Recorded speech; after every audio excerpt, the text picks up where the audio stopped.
박보미 TV. 박보미 TV.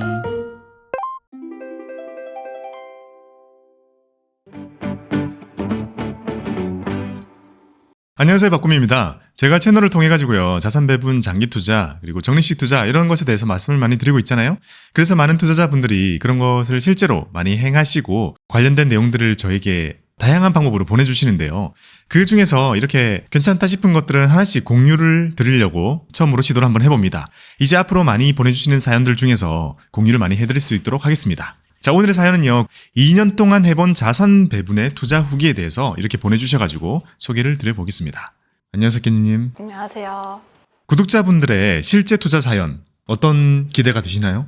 일단은 이분이 어떤 성향일지는 모르겠는데 저는 고미님한테 배운 자산 배분 그대로 진짜 1년 동안 하고 많이 바뀌었거든요. 근데 이분은 2년 동안 꾸준히 그거를 했을 거 아니에요? 그래서 그 2년의 결과가 궁금해요. 꾸준히 한 사람의 결과. 그러니까 깻님은 하다가 내 성향을 빨리 찾아가지고 포트를 많이 바꿨다면 진짜 포트 안 바꾼 사람의 후기 한번 오늘 보겠습니다. 오늘 사연의 주인공의 이름은 율리니아님입니다. 자, 사연을 읽어드리겠습니다. 안녕하세요. 저희 부부가 박보미 수업에 기초하여 약 2년 동안 진행했던 자산 배분 투자에 대해서 공유해보고자 합니다. 무지했던 상태에서 선생님의 유튜브와 오프라인 강의를 통해 투자라는 것을 정식으로 접하게 됐습니다.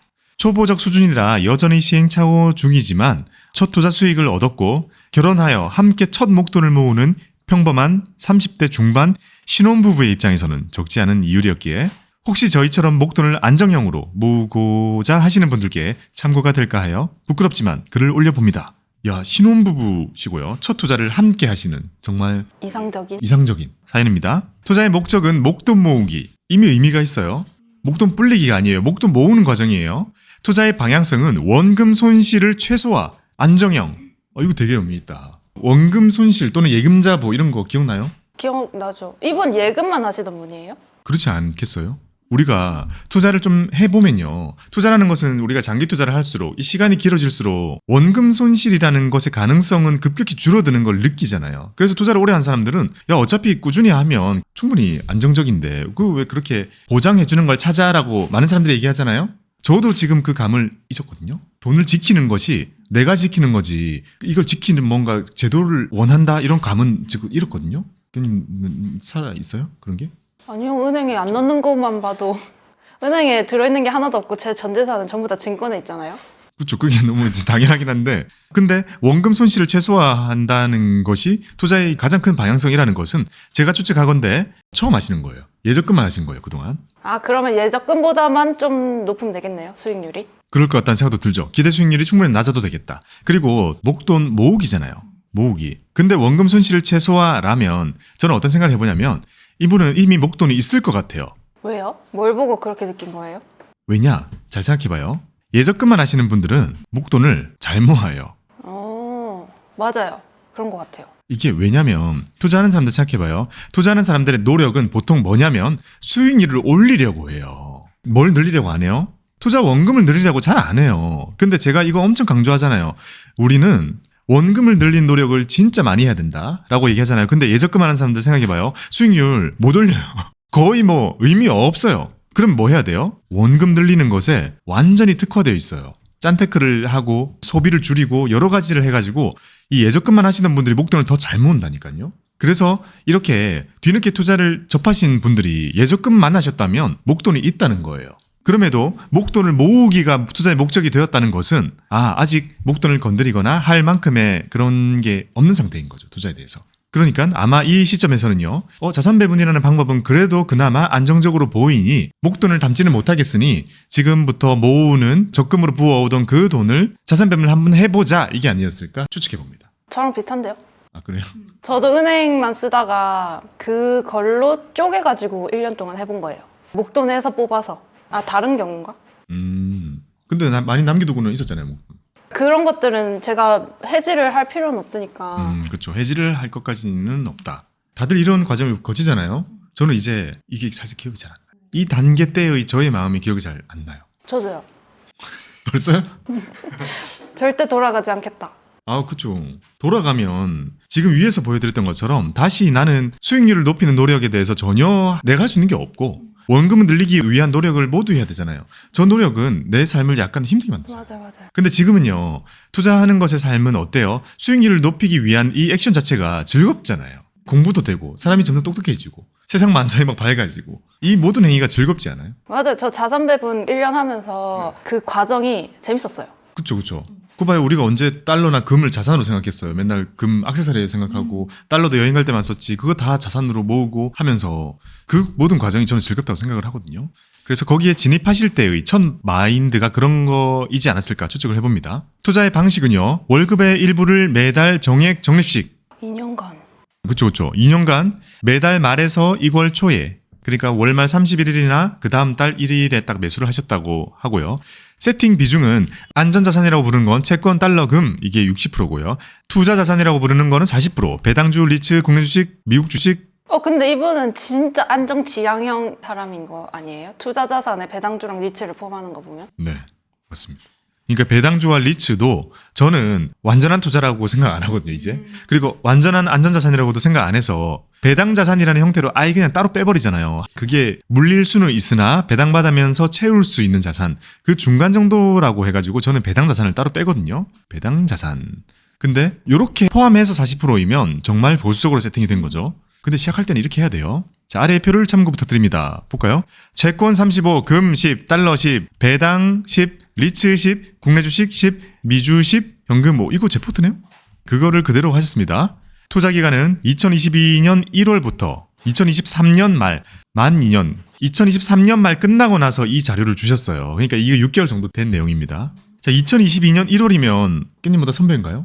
네, 저는 22년 10월부터 했으니까. 아, 10월. 근데 그때가 제가 시작했을 때가 지금에서 생각해보면 바닥이었어요. 제가 바닥이라고 생각해서 스쿨을 열었잖아요, 그때.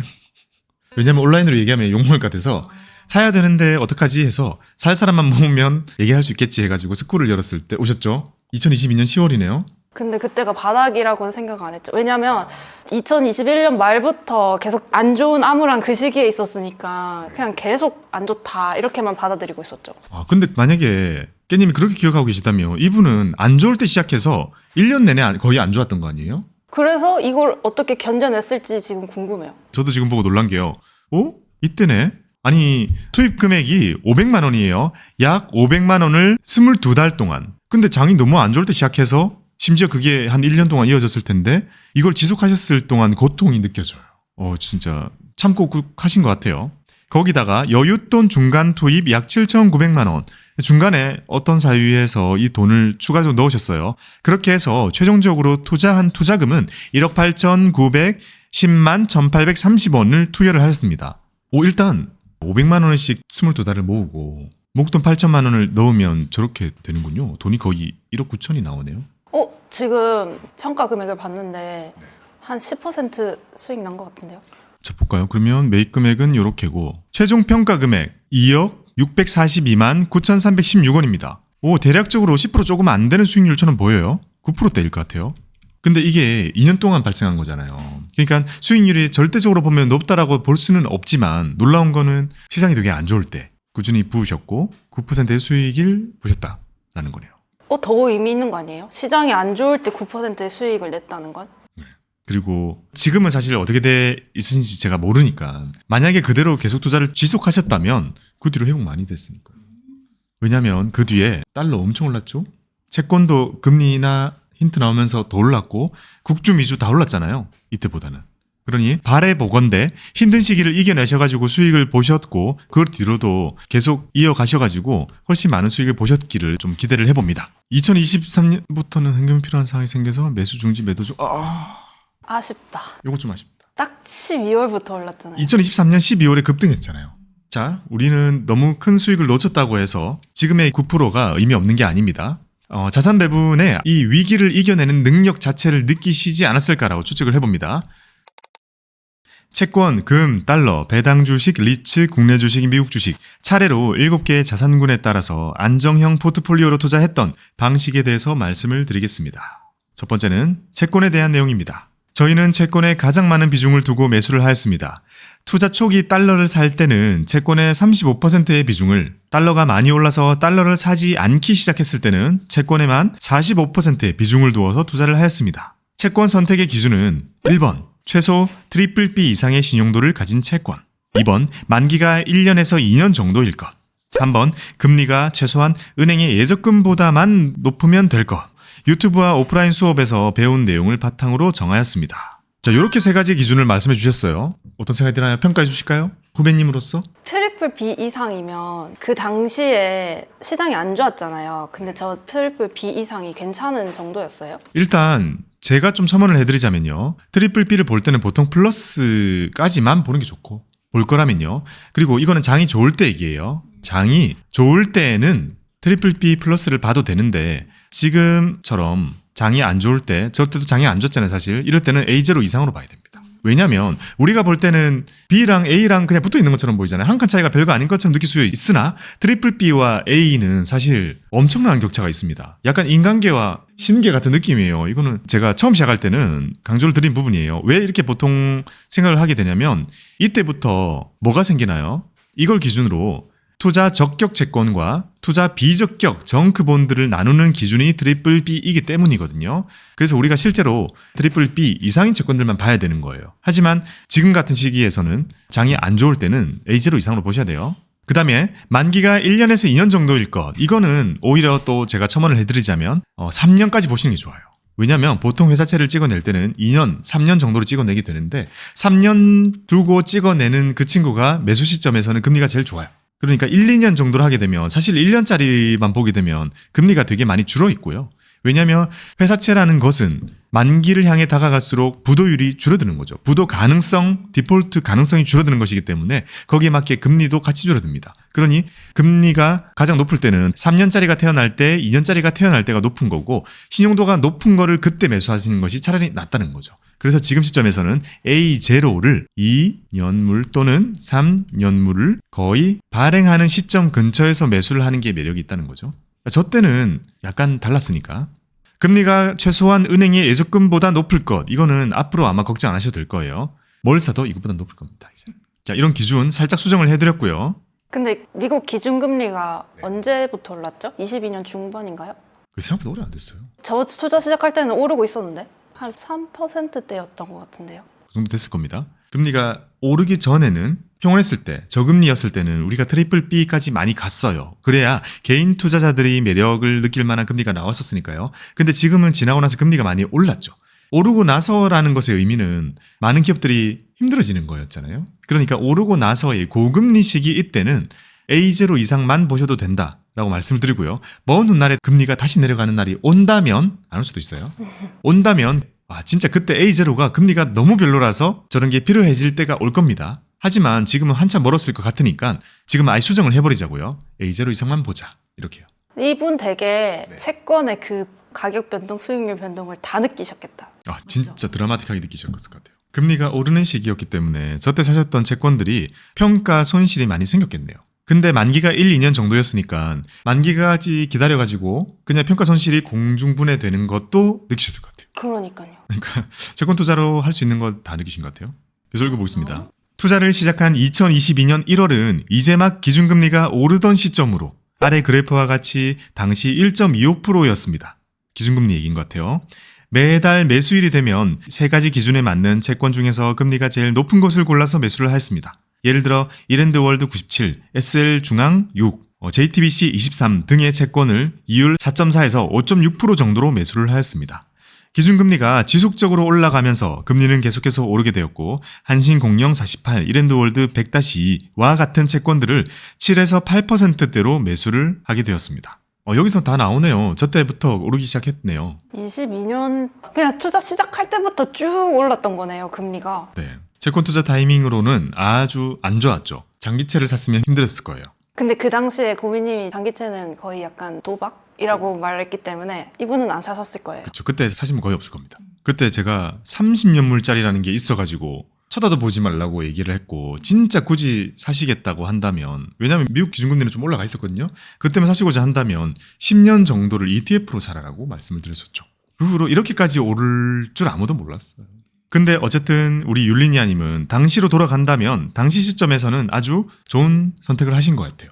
자, 그림은 채권 만기 상환이 되었던 거래 목록과 이자를 받았던 목록입니다. 더 많은 페이지가 있지만 다 캡처하기 어려워서 이렇게만 올려봅니다. 채권을 직접 산다는 것도 신기했고 이자가 큰 돈은 아니지만 저렇게 매달 조금씩 들어오는 게 뿌듯했습니다. 총 세어보니까 2년 동안 무려 총 121번의 이자를 받았더라고요. 처음 채권을 샀을 때는 몇 달에 한 번 가뭄에 콩나듯이 이자가 들어왔는데 채권을 계속 모으다 보니까 이자가 꽤 자주 조금씩 쌓이는 것을 경험했습니다. 저희는 부지런하지 못했고 금액도 작아서 이자가 들어올 때마다 꼬박꼬박 재투자하지는 못했지만 몇 달 동안 이자를 모아뒀다가 추가 매수를 진행했습니다. 종합적으로 계산해 봤을 때는 채권 투자에 대략 4,650만 원의 투자금이 투자가 되었고 2023년 12월 7일 기준으로 투자를 시작한 지 24개월 될 때는 약 203만 9천 원의 이자가 발생했습니다. 이자만 약 4%입니다.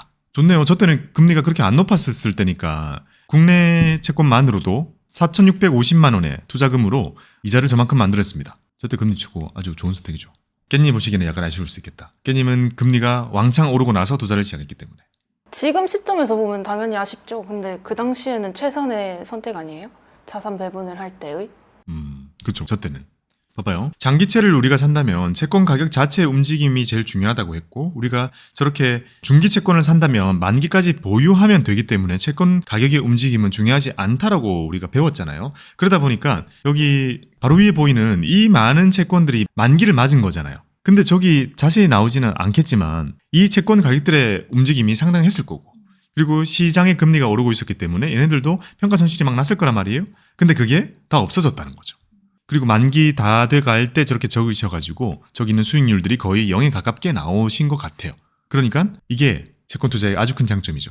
채권 가격이 플러스 되면 팔아버리면 되지만 마이너스가 되면 중기채 같은 경우에는 만기까지 기다리는 게 너무나 수월하다. 그 정도는 할 수 있다 라고 볼 수 있습니다. 그걸 경험하신 것 같아요. 자, 이자를 받았던 내용을 말씀해 주셨고 자, 다음의 자산은 달러입니다. 달러는 저희가 투자할 시기에 워낙 급상승을 하여 얼마 투자를 하지 못하고 매도한 자산군입니다. 선생님 유튜브로 달러 발행음이라는 걸 알게 되었고 매달 약 10%의 비중으로 투자를 하였습니다. NH투자증권의 경우에는 달러 발행음이 500달러 기준으로만 매수가 가능했기 때문에 매달 500달러씩 맞춰서 진행을 했습니다. 오, 야 진짜 근데 제가 달러 영상에서 하신 그대로 하셨어요. 제가 달러 영상을 여러 번 찍었거든요. 거기에 이렇게 딱 정확히 말씀을 드리거든요. 달러 발행음 좋고 달러 발행음 오기 전에 뭐 해야 된다고 배웠죠? 다 까먹었나요? 자, 달러 발행음은 여기서처럼 500달러씩만 매수가 가능하잖아요. 이게 대략적으로 60만 원이잖아요. 이게 60만 원 작지 않거든요. 왜냐? 그게 자산의 일부이기 때문에. 그래서 이전까지는 뭘 해야 되냐면 달러 RP를 해야 됩니다. 달러 RP는 100달러인가? 아무튼 훨씬 낮아요. 달러 RP로 콜렉팅을 쭉쭉 하고 있다가 이게 덩어리가 되어서 500달러가 넘으면 그때 달러 바로로 넘어가자. 이게 제가 말씀드렸던 공식인데 율리니아님은 500달러씩 바로 이렇게 할 수 있는 상황이어가지고 10%로 이렇게 매수를 하셨습니다. 이거 진짜 제가 말씀드린 그대로 해주셔가지고 참 감사한 부분이네요. 이렇게 하진 않았죠? 달러 RP는 잡았어요? 환전만 했나요 그냥? 아니요, 저 그때 달러 환율 높았을 때였어요, 저는. 아, 깻님은 투자를 시작할 때부터 이미 달러는 약간 논외였군요. 너무 비싸져가지고. 맞아요. 그때는 1,300원대였으니까. 그러면 율리니아님이 들어오실 때는 달러가 낮았으니까 한번 볼게요. 사진과 같이 투자를 시작한 2022년 1월부터 매달 500달러씩 매수를 하다가 2022년 7월 15일에 전량 매도를 하였습니다. 총 308만 8,340원을 매수를 하고 332만 1,091원으로 매도를 하여 23만 2,751원의 수익이 발생하였고 약 7.5%의 수익이 발생했습니다. 당시 역사적인 고점이 아닌가 해서 매도를 했는데 후에 훨씬 많이 올라서 아쉬웠습니다. 금액이 적었던 곳과 매도 타이밍이 살짝 아쉬웠지만 좋은 경험이었습니다. 요거는 다시 돌아가도 많이 저렇게 하셨을 것 같아요. 1,300원이 넘고 1,400원 갈 거라고 가지고 있는 사람이 그렇게 많지는 않았을 것 같아요. 근데 시작했던 게 놀랍네요. 2022년 1월에 1,200원이 안 됐네요. 환율 계속 원래 높았던 것 같잖아요. 우리는 최근 편향이 바로 빠지니까 환율 1,200원만 돼도 낮아 보이는데 당시에는 1,200원이 안 됐어요. 그러니까 그때 사셨던 분들이 저렇게 오르기 시작했을 때 바로 팔아버리신 거죠. 그 후로 저 그림에 나오는 것처럼 1,400원을 넘는 일이 벌어졌고 지금까지 좀 이어지고 있습니다. 지금 1,300 후반대에서 계속 이어지고 있어요. 좋은 경험으로 남았을 것 같아요. 이게 세상이 약간 뒤틀리기 시작할 때의 초입에 달러가 올라준다는 것을 아마 제대로 경험을 하시게 된 것 같습니다. 네, 달러에 대한 좋은 경험 말씀해 주셨습니다. 우리가 배울 거 뭐겠어요? 먼 훗날 시간이 지나서 달러가 다시 1,200원 밑으로 뚫리는 날, 그런 날 언젠가는 오겠죠. 그런 날이 오면 달러 다시 정기적으로 따박따박 달러 RP로 모으자는 겁니다. 달러 RP 많이 모이면 달러 발행어음으로 바꾸고 그거는 저기 보이는 것처럼 언젠가 한번 저렇게 톡 올라주는 일이 벌어진다는 거죠. 달러의 위상에 대한 그런 걱정 항상 있어요. 항상. 그거는 계속되고 있고 지금도 강해졌다는 것뿐이지 그런 건 항상 있었지만 저는 그런 말씀 드리고 싶어요. 달러는 달러다. 저런 날 오면 모읍시다. 자, 다음 자산으로 넘어가겠습니다. 금. 금 완전 궁금해요. 깨님은 금에 대한 좋은 기억이죠. 저한테는 좋죠. 근데 하다 말아서 그렇지. 다 말았어요. 근데 계속 가지고 있었잖아요. 비싸질 때까지. 지금도 갖고 있어요. 아, 그래요? 안 갖고 있는 사람 얘기해요. 더 안 사서. 금 엄청 올랐잖아요. 그때 얼마인지 한번 봅시다. 저도 다 까먹어가지고. 자, 금 또한 유튜브에서 배운 대로 금 현물 전용 계좌로 매달 10%의 비중으로 구입을 하였습니다. 금은요, 되게 비인기 자산이거든요, 원래. 지금은 오르고 나니까 보이는 거예요. 원래 비인기였어가지고 제가 금 관련 영상 몇 번 찍었는데 그렇게 흥행하지는 않더라고요. 그럼에도 그걸 보시고 이렇게 금 현물 계좌를 여셔가지고 하셨다는 건 정말 잘 따라해 주셔서 감사드린다는 말씀 드리고 싶습니다. 자, 계속 읽게요. 금을 직접 사서 금고에 보관했다 파는 개념이 아니라 증권 계좌로 편하게 사고 팔 수 있다는 게 편하고 유익했습니다. 금은 2년 동안 꾸준하게 올라줘서 뿌듯한 자산군이었습니다. 그림과 같이 총 1,049만 327원을 투자하여 1,167만 3,450원의 평가 금액이 발생을 했습니다. 약 11%의 수익이 났습니다.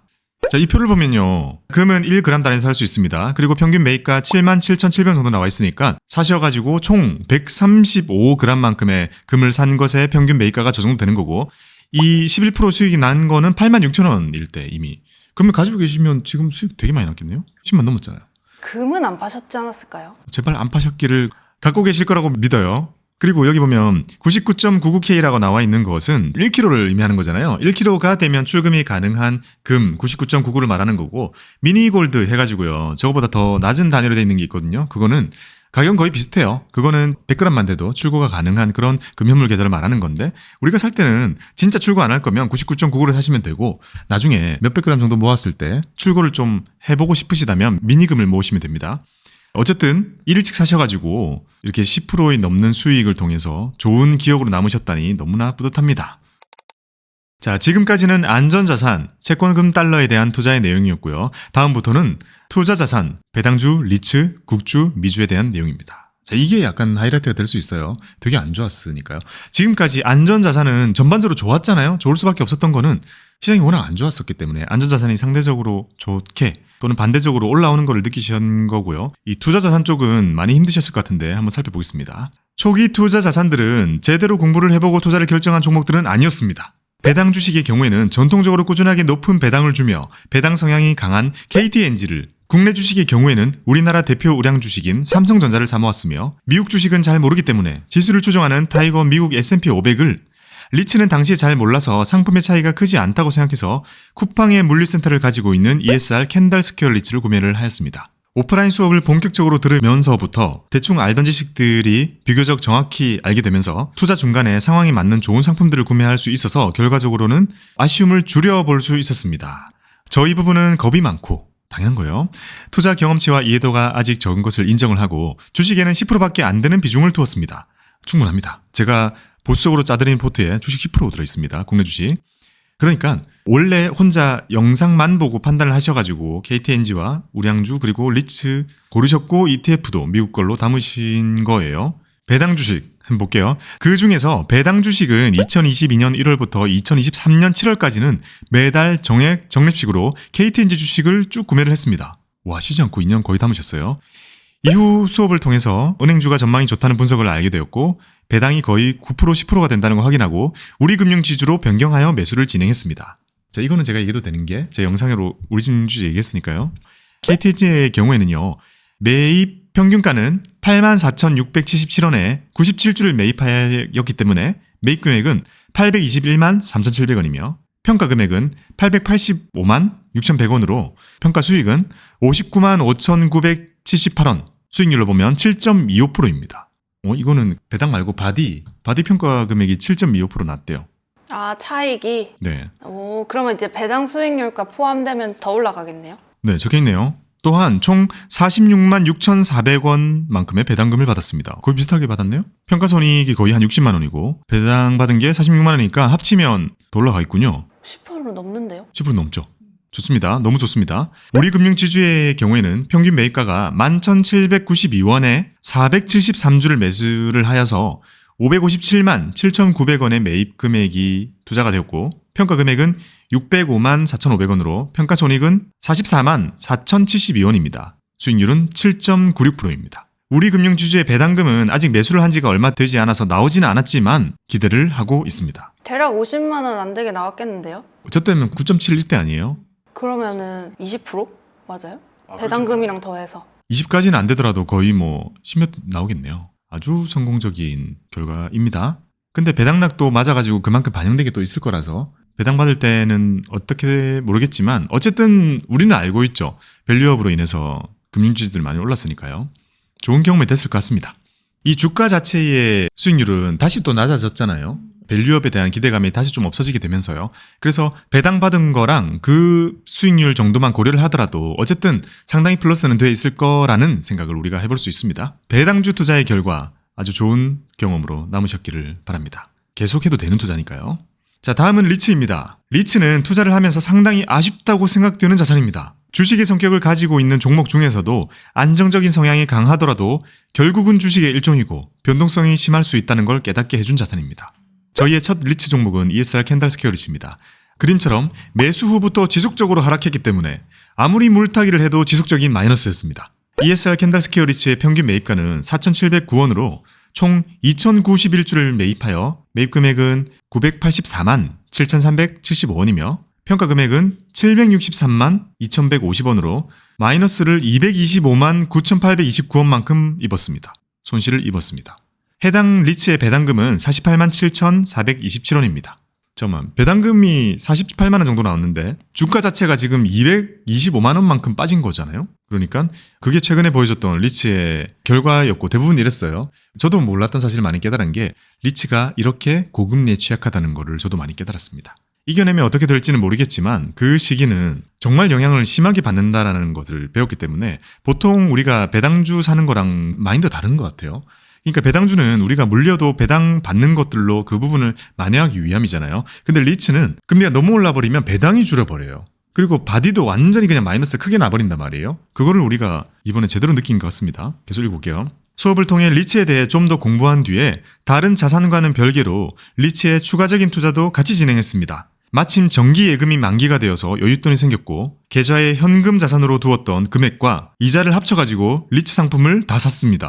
당시 몇 개의 리츠가 10% 정도의 배당을 주고 있었기 때문에 당시 리츠 자산 가치가 떨어져서 더 잃을 일은 없을 거라고 생각이 되어서 추가로 JR 글로벌 리츠와 미래셋 글로벌 리츠와 NH 오런 리츠, 신한서부 T&D 리츠에 나눠서 투자를 했습니다. 이들 리츠의 매입 금액은 추가로 진행한 거예요. 4개 나눠서 한 게 8,854만 3,715원이며 평가 금액은 9,358만 6,730원으로 504만 3,015원의 평가 이익으로 약 5.6% 이익이 있었습니다. 정말 바닥에 역발상으로 여기가 바닥이겠구나 해가지고 8,800만 원을 더 태우셔가지고 조금만 회복됨으로 인해서 바로 5%의 수익이 나는 구간으로 들어온 거죠. 진짜 긍정적이다. 이거는 제가 좋아하는 투자 방법 중에 하나네요. 추가로 여기다가 메시지를 하나 남겨주셨어요. 추가 글 수정 2024년 1월 15일 기준으로 미래세 글로벌 리츠 배당을 받았는데 그게 세후 106만 9,315원이 입금이 되었습니다. 이런 식으로 주가에 대한 마이너스가 배당금으로 조금씩 줄어들 수 있겠다는 거를 경험을 했습니다. 저한테 주식이 바로 있전에 배당금을 또 100만 원 들어와가지고 어쨌든 최종적으로 그 2년 동안의 결과를 보게 된다면 이렇게 정리할 수 있어요. 984만 원만큼 샀는데 763만 원이 된 거예요. 22.94%의 마이너스가 생겼어요. 그 시점에 8,800만 원을 리츠를 더 사가지고 그게 회복이 되면서 9,358만이 된 겁니다. 리츠에 대한 경험 좋게 남아있으셨기를. 근데 무엇보다 놀라운 건 엄청난 추가 매수로 인해서 일단 원금 자체, 그러니까 투자금 자체가 플러스가 만들었잖아요. 플러스가 된 채로 이제 이자가 이만큼이 들어오면 이자는 더 이상 마이너스를 메꾼다는 개념이 아니라 이제는 다 플러스가 되는 거잖아요. 이런 의사결정을 통해서 본인의 좋은 수익을 가지고 가시는 경험이 되신 것 같습니다. 리츠 되게 인상 깊은데요. 왜냐면 저도 당시에 답변을 드렸던 많은 것들이 제가 드릴 수 있는 좀 현실적인 답변들이었고 제가 경험한 건 아니잖아요. 제가 고금리 경험해본 적이 없잖아요. 그러니까 답변 드린 저조차 이런 의사결정을 하실 거라고 전혀 몰랐어요. 전혀 얘기를 안 하셨어요. 자, 다음 국내 주식으로 가겠습니다. 국내 주식은 별다른 고민 없이 삼성전자를 매수하였습니다. 다른 주식들과 똑같이 매달 정액 적립식으로 구매를 했습니다. 삼성전자는 평균 매입가 63,286원으로 총 153주를 매입해서 매입 금액은 968만 2,865원입니다. 거의 1,000만 원 가까이 샀어요. 평가 금액은 1,093만 9,500원으로 평가 손익이 120만 2,467원으로 약 12.4%의 수익이 났으며 22만 8,874원의 배당금도 받았습니다. 이외에도 코웨이, 현대차를 사긴 했으나 비중이 아주 미미했기 때문에 따로 추가 정리를 하지는 않았습니다.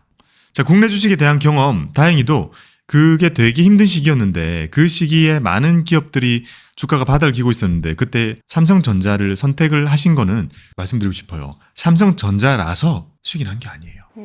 이때는 다 할인이었잖아요. 뭘 사도 돈을 버는 시기라는 건 가끔 오는데 그때였단 말이죠. 그때 매수를 하셨기 때문에 수익을 이렇게 많이 볼 수 있었던 좋은 경험이 되셨습니다. 아유, 너무 좋은 내용들이네요. 그러게요. 가격이 낮았던 기간이 되게 길었을 거잖아요. 근데 그 기간 동안 일정 금액을 계속 투입했으니까 평균 매입가가 낮아진 거.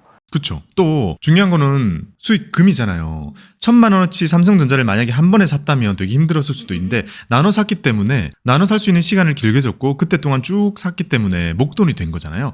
우리는 목돈이 없으면 오래 사는 지혜가 필요한데 그 오래 사는 것도 시장이 되게 침체돼서 우리한테 기회를 오래오래 줄 때 사는 게 중요하다고 했는데요. 그 말씀을 드리진 않았을 텐데도 그거를 몸소 잘 이렇게 실행해 주셔가지고요. 수익이 안정적으로 잘 난 것 같습니다.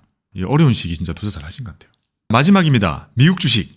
자, 미국 주식도 국내 삼성전자 주식을 매수하듯 마찬가지로 큰 고민 없이 쭉 타이거 미국 S&P 500을 샀습니다. 타이거 미국 S&P 500이라는 것은 타이거 미래세 자산운용에서 운용을 하고 미국 S&P 500, 미국에 있는 스탠다드 앤 푸어스에서 만들어주는 500개 기업을 담았고 맨 끝에 선물이 붙지도 않고 그러니까 현물 ETF고 H가 붙지도 않기 때문에 이건 환 노출인데요. 환도 좋았잖아요.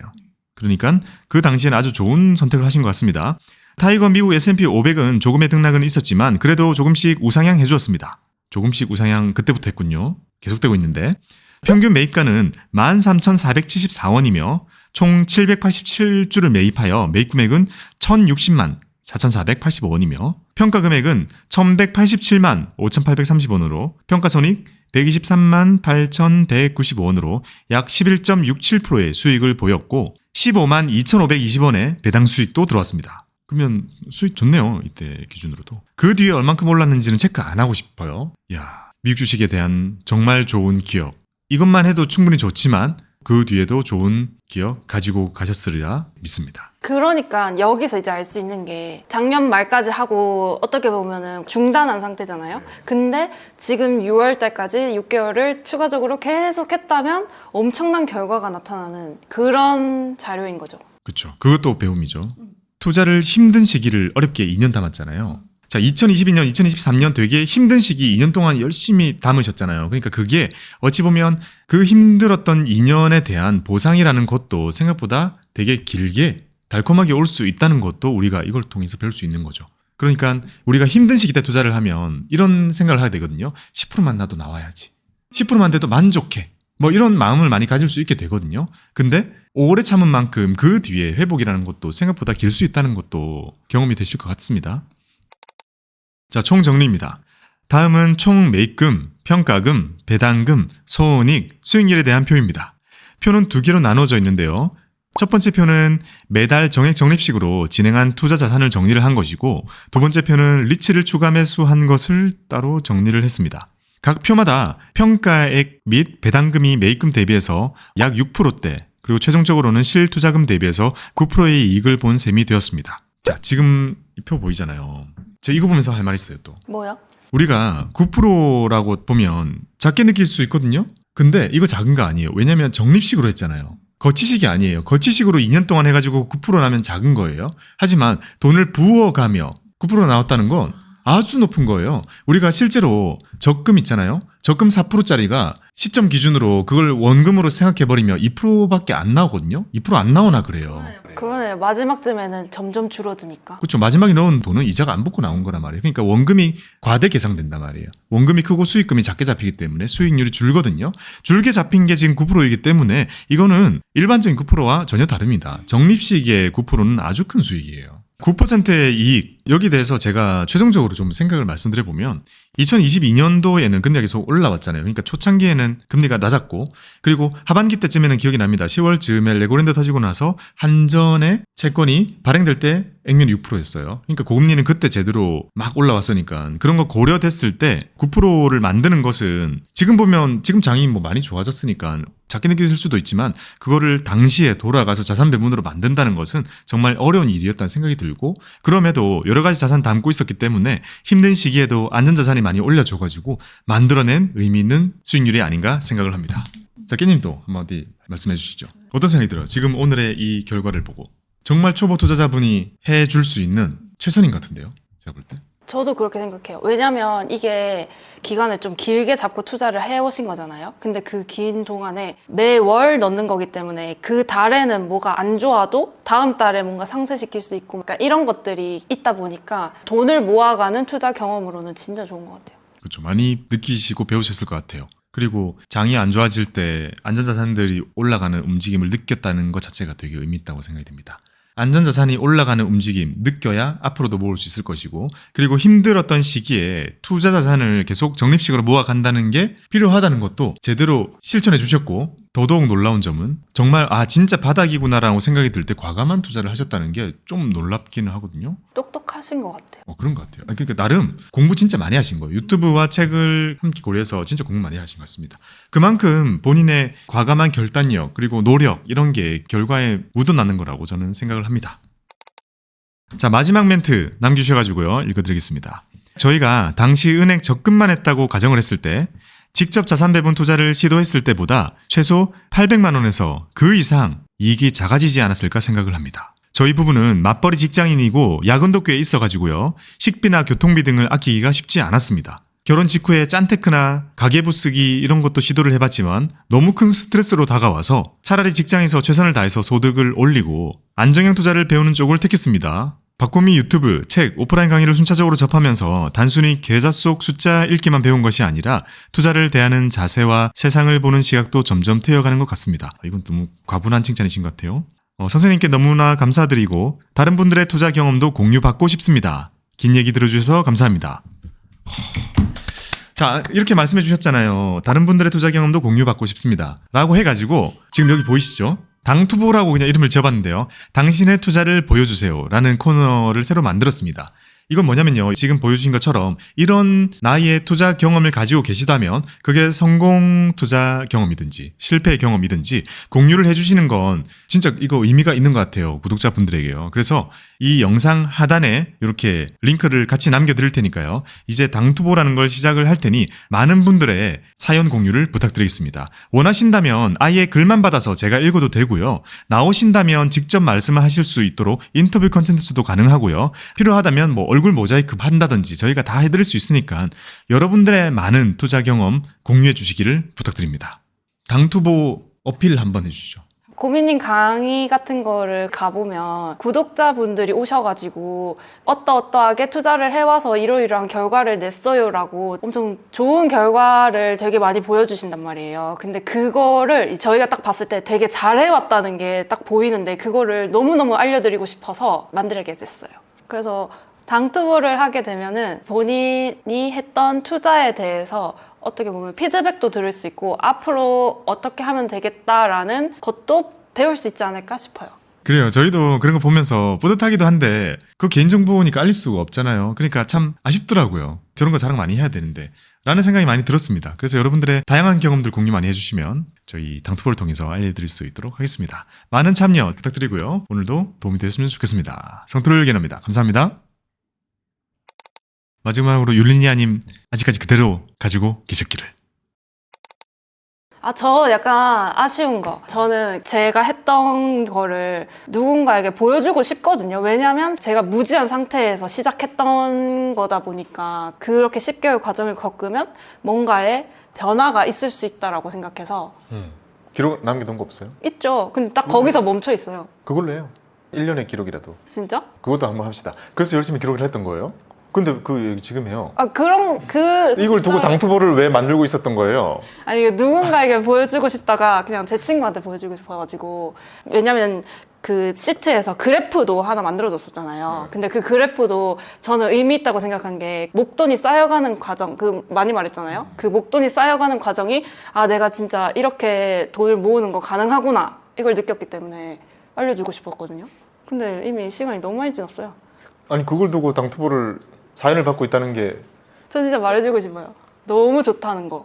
자산 배분 투자가 진짜 좋다는 거. 다음 시간에 말해줘요. 자, 당투보 2편은 깻님의 포트로. 에? 진심? 저거 좀 부끄러운데 그럼? 그럼 그거 명칭은 다 가려줘요? 네네. 그래 그러면 오케이. 삼성전자를 삼송전자로 바꿔줄게요. 현대차를 과거차 이렇게 바꿔줄게요. 그러면 눈치 못 챌 거 아니에요. 박보미 TV 박보미